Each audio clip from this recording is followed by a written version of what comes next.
देखिए स्टूडेंट्स पे first point जैसे डीएम हमें निकालना है, mean coil diameter, determination of mean coil diameter of a spring DM.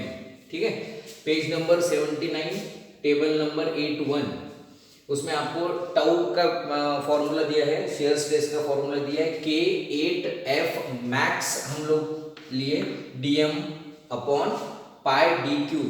ये टाउ मैक्स क्यों लिया है और ये फोर्स मैक्स क्यों लिया है? क्योंकि यहाँ पर दो फोर्सेस दिए, देखो 4560 न्यूटन डिवाइडेड बाय 6 क्योंकि टोटल नंबर ऑफ स्प्रिंग 6 है, तो एंगेज पोजीशन में 760 इतना लोड लग रहा है स्प्रिंग पे, तो 760 न्यूटन इतना वो स्प्रिंग के मटेरियल ने सस्टेन करना चाहिए। दूसरी बात कि डिसएंगेज पोजीशन में 115 न्यूटन और उसमें ऐड हो रहा है, तो टोटल अभी फोर्स कितना लग रहा है 875 न्यूटन।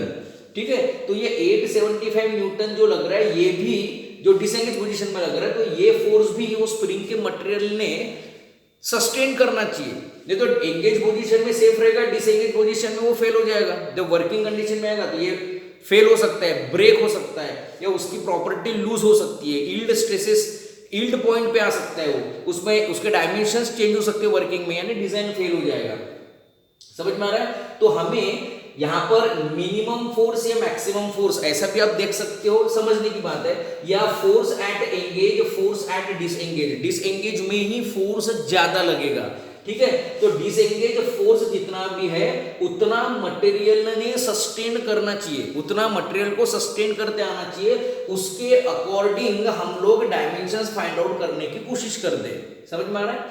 तो इसलिए यहां पर हम लोगों ने फोर्स कौन सा लेना चाहिए, अगर हमारे पास में 2-3 फोर्सेस है किसी प्रॉब्लम में, किसी कोई भी टाइप के प्रॉब्लम में देख ले लो, तो यहां पर हम लोग फोर्स कौन सा लेंगे, जो मैक्सिमम फोर्स। अगर मैक्सिमम फोर्स के लिए अगर वो डिजाइन सेफ है, स्प्रिंग का मटेरियल सेफ है मैक्सिमम फोर्स के लिए, तो मिनिमम फोर्स के लिए वो सेफ रहेगा ही। समझ में आ रहा है? ठीक है, तो इसलिए डिजाइन स्ट्रेसेस जब हमें निकालना है, तो डिजाइन स्ट्रेसेस हम लोग कैसे निकालेंगे, yield shear stresses divided by factor of safety. Factor of safety भी हमें बोला है कि 1.3 लेना है, फैक्टर 1.3 फैक्टर ऑफ सेफ्टी के लिए ही सुटेबल डायमेंशंस निकालना है, और यील्ड शियर स्ट्रेसेस 870 दिया था, तो हम लोग डिजाइन स्ट्रेसेस निकालेंगे जिसका मैक्सिमम वैल्यू कितना आना चाहिए, कितना है 669 न्यूटन पर एमएम स्क्वायर, इतना डिजाइन स्ट्रेसेस है, यानी वर्किंग कंडीशन में मटेरियल पे या वो स्प्रिंग पे 669 न्यूटन पर एमएम स्क्वायर इतना ही स्ट्रेसेस आना चाहिए मैक्सिमम, इसको क्रॉस नहीं करना चाहिए। इसको क्रॉस करेंगे ना फैक्टर ऑफ सेफ्टी फिर 1.3 नहीं रहेगा, फैक्टर ऑफ सेफ्टी फिर और कम हो जाएगा, हो सकता है 1.28 हो जाए, 1.25 हो जाए, ये इसका मीनिंग है। तो मैक्सिमम 669 न्यूटन पर एमएम स्क्वायर इतना ही वहां पर स्ट्रेसेस डेवलप होना चाहिए वर्किंग में, ये इसका मीनिंग है डिजाइन स्ट्रेसेस का। और प्रैक्टिकली कितना आता है वो भी हम लोग चेक करके देख सकते हैं। तो इसके अकॉर्डिंग हम लोगों ने क्या किया, K का वैल्यू हमारा पता नहीं था, C का वैल्यू पता नहीं था, बाकी सब वैल्यूज हमें पता है, तो हम लोगों ने इसमें वैल्यूज पुट अप किए। KC का वैल्यू निकला 7.51, तो हम लोगों ने अज्यूम कर लिया लेट C be 6, तो उसके अकॉर्डिंग K का हम लोग वैल्यू निकालेंगे। तो जब C 6 रहता तो K का वैल्यू आया 1.252, इतना K का वैल्यू आया, मीन C फाइनल हो गया, K भी फाइनल हो गया। dm by d ये हमें पता है, dm by d this is the ratio of mean coil diameter, ratio of mean coil diameter to the diameter of the spring wire।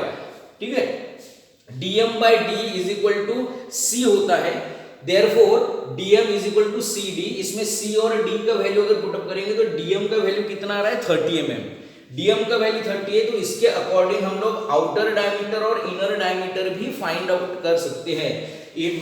Mean diameter plus d और mean diameter minus d, यानी outer diameter और inner diameter निकलेगा, means 30 plus 5 35 आएगा, sorry, ये outer diameter और mean diameter, यानी ये outer diameter ये यहाँ पर, या आपको ऐसा डायग्राम ड्रॉ करके इसको आपको लिखना पड़ेगा, ये है 35 mm, तो 35 mm आउटर डायमीटर हो गया, इनर डायमीटर हो गया 25 और मीन है 30 mm। समझ में आ रहा है? तो ये डिसएंगेज पोजीशन के लिए मैक्सिमम फोर्स कितना है वो फोर्स को कंसीडर किया है। यहाँ पर आप देखेंगे कि फोर्स कौन सा लिया है, 760 फोर्स ने लिया है, 875 फोर्स लिया है, उसके अकॉर्डिंग ये डीएम हमें फाइंड आउट हुआ है कि दैट शुड बी 30 और आउटर और इनर डायमीटर इज 35 एंड 25। समझ में आ रहा है? अगर हम लोग इसको यूज करके फाइंड आउट करेंगे तो इसका वैल्यू थोड़ा सा कम आ सकता है, बट फिर डिसएंगेज पोजीशन में ये स्ट्रेसेस की वैल्यू बढ़ जाएगी और वो फेल हो सकता है। क्लियर है?